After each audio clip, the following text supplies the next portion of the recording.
Sure, you have seen the headline. Social Security runs out in 2034, right? Maybe it was on your news, on your Facebook, maybe a friend forwarded it to you. And if you are retired or you are getting close, it probably made you a little uncomfortable. So let me tell you the part those headlines leave out because the truth is both less scary and more urgent than what you have been told. And by the end of this video, you're going to understand exactly what is going on, what's the real worst case scenario look like, and the 3 things you can actually do about it right now. First off, I'm Sean Jantz, a financial advisor held to the fiduciary standard, and I'm the founder of Jantz Wealth Solutions and the author of the Straight Talk Retirement Guide that you can find on Amazon, or there's a link in the description. So let's start with the question that you have likely wondered yourself many times. What actually is the Social Security Trust Fund in the first place? Most people picture a giant vault with a personal account inside that has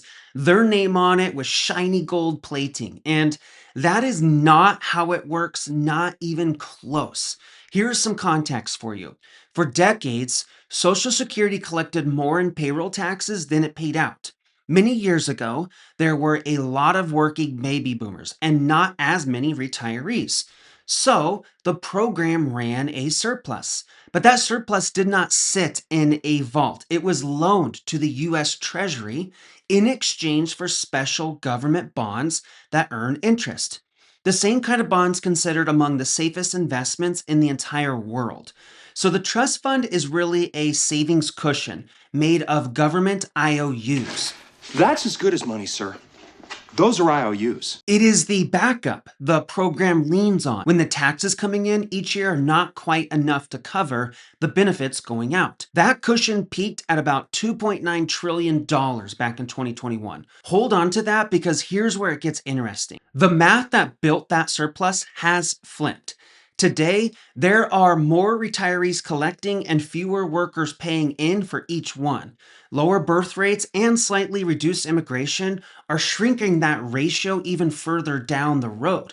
That is the single biggest reason for the long-term shortfall. There is a tax wrinkle too. A new senior deduction passed in 2025 lowered the share of Social Security benefits that got taxed. For you as an individual, that was awesome and really good news, but it also pulls some revenue out of the program, which nudges the timeline a little closer. Bottom line, since 2021, Social Security has been spending more each year than it takes in, and it covers the difference by cashing in those bonds. When the bonds are gone, the cushion is gone. Now, here is the single most important thing in this entire video. The part the scary headlines almost never tell you. If the reserve runs dry, Social Security does not go bankrupt, and your benefits do not stop. Let me say that again because it matters. The checks do not stop. Payroll taxes keep coming in every single pay period from every working American. That money does not just disappear. It is just not enough to pay 100% of what was promised. It covers somewhere between 78 and 83%.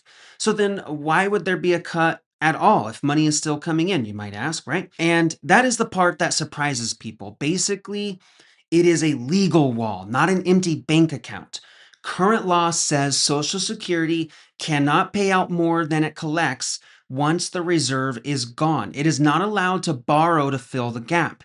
So the moment the cushion runs out, the payments get capped at whatever tax money is coming in. That cap is the cut. Think of it this way. The reserve is basically permission to spend a little more than the program collects each year. Once that permission runs out, Social Security is forced onto a strict pay-as-you-go basis.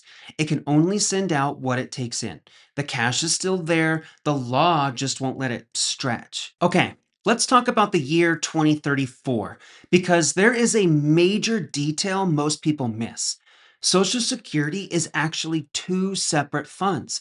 One pays retirement and survivor benefits. The other pays disability benefits. The disability fund, by the way, is in great shape. No trouble for the next probably 75 plus years. When you see 2034 in a headline, that is the 2 funds combined, mashed together.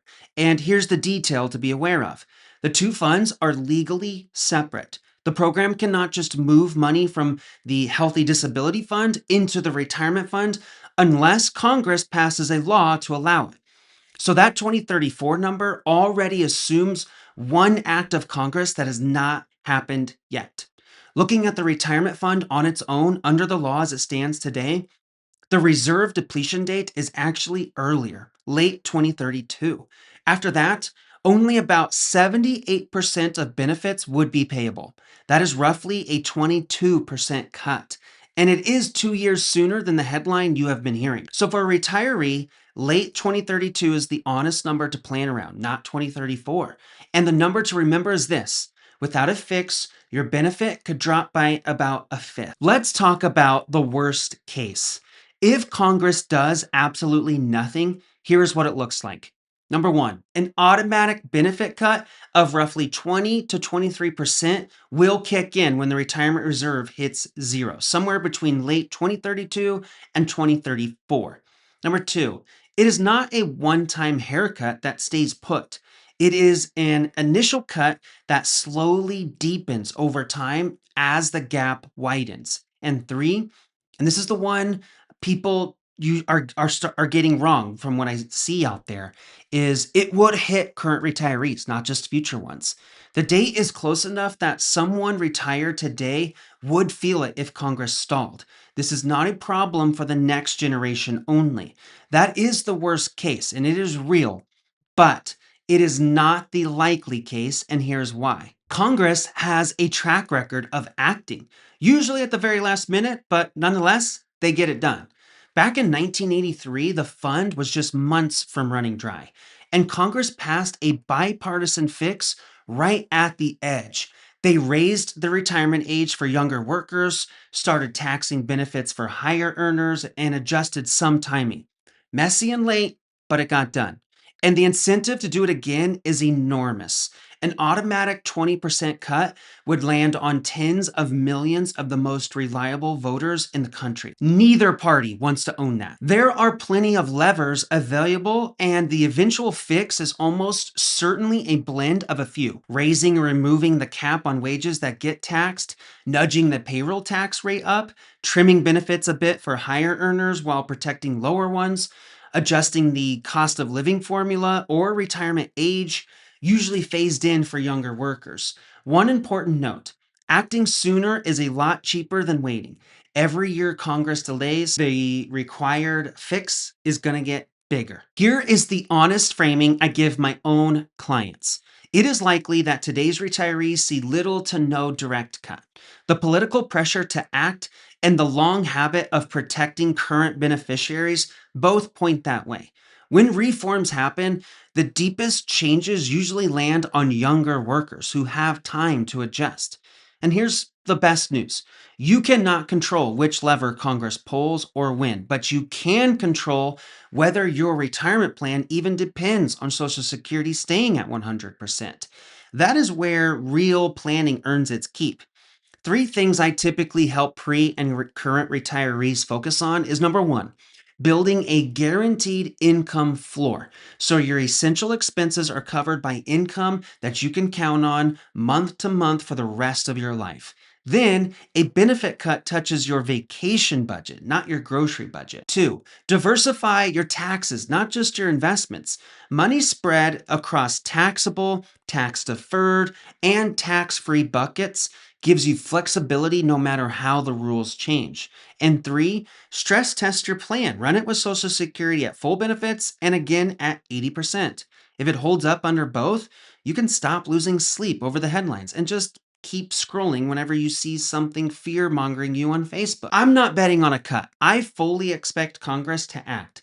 The point is to build a plan that holds together even if they don't. So what happens in Washington becomes a footnote in your retirement, not the headline.